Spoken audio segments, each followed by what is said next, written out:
In NASCAR, success has often belonged to the biggest teams, the biggest budgets, and the most powerful alliances. But in the late 80s and early 90s, one driver proved that intelligence, discipline, and independence could still win the highest level. His name was Alan Kulwicki. Alan Kulwicki was born on December 14, 1954.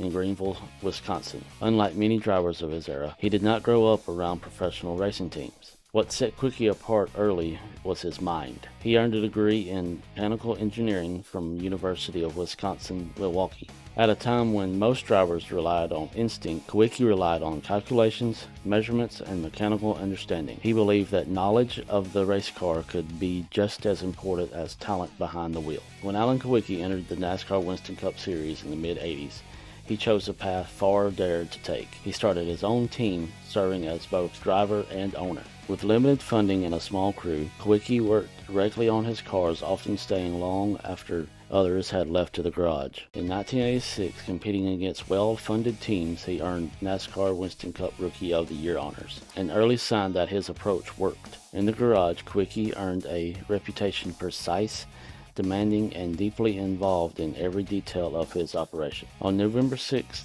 1988, Kulwicki captured his first Winston Cup Series victory at Phoenix International Raceway. After the win, he created one of the most iconic celebrations in NASCAR history.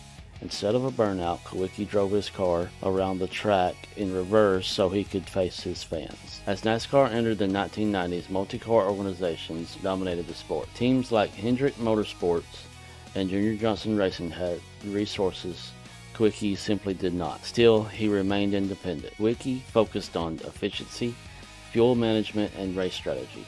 He studied rules closely, understanding how bonus points for leading laps could influence championship outcomes. While others chased outright dominance, Kulwicki chased precision. The 1992 Winston Cup season became one of the most competitive in history. 6 drivers entered the final race at Atlanta Motor Speedway with a chance to win the championship. Alan Kulwicki knew exactly what he needed. During the race, he led the precise number of laps required to earn bonus points, while still finishing second. That calculation proved decisive. At the end of the Hooters 500, Alan Kulwicki won the 1992 Winston Cup Championship by 10 points over Bill Elliott, the closest title finish in the series history at that time. He became the first driver-owner to win the championship since Richard Petty in 1979. On April 1st, 1993, Alan Kulwicki was killed in a plane crash near Bluntville, Tennessee while traveling to a race weekend. He was 38 years old. 3 others also lost their lives in the accident. The loss stunned the NASCAR community. Kulwicki's legacy endures as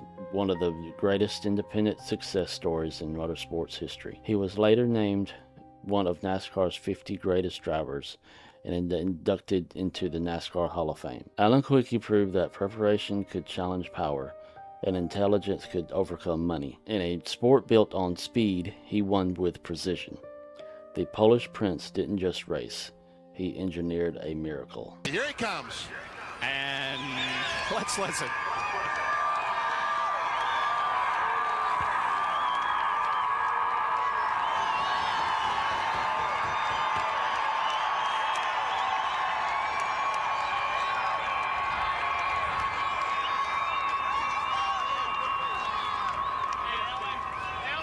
Last time an owner driver won the NASCAR Winston Cup Championship was Richard Petty in '79, and how appropriate on the day he retires, Alan Kulwicki becomes the first since then to win the title as driver and owner. Here's Jerry. And Bob, there were those that questioned his sanity 2 years ago when he turned down the likes of Junior Johnson and Bud Moore and Rick Hendrick to do it yourself, and Alan today, it had to be all worthwhile. Congratulations. I'll tell you, man, this is like living a dream here. The car ran great. Our engine was fantastic all day, and car handled real well. And the Goodyear tires, this is the fastest we've ever run at this track and the longest the tires have ever lasted. The Goodyear radials work great. I got to thank my sponsors, Hooters Restaurant, Naturally Fresh Salad Dressings, Classic Mixers, and Ford Motor Company. This Ford Thunderbird's been a great car for us all year long. We ran great. I led the most laps. I knew how far I had to go in a race to lead the most laps, and at that point, you know, there was no way that he could beat me. I was a little bit safe coming down pit road, and we lost first gear in the transmission on our first pit stop. So I had trouble getting out of the pits all day long. You know, I think that's probably where he made up a little bit of time on me, was, you know, getting in and out of the pits because we were having transmission trouble. But at that point, I knew where we were. You know, I wanted to win the race because we had led quite a while, but there'll be other races, but this championship's what I wanted. And I just, thank God for the fortune to be here and to be an American and compete on the Winston Cup circuit. Man, when I moved down south years ago, this was my dream. I came in a pickup truck and a trailer, and I want to thank all the people that along the way in ASA and everywhere in my career have helped me. And I said that we nicknamed this car the Underbird today. We're going into this race the underdog, and we ran good. I'm really proud of the whole team.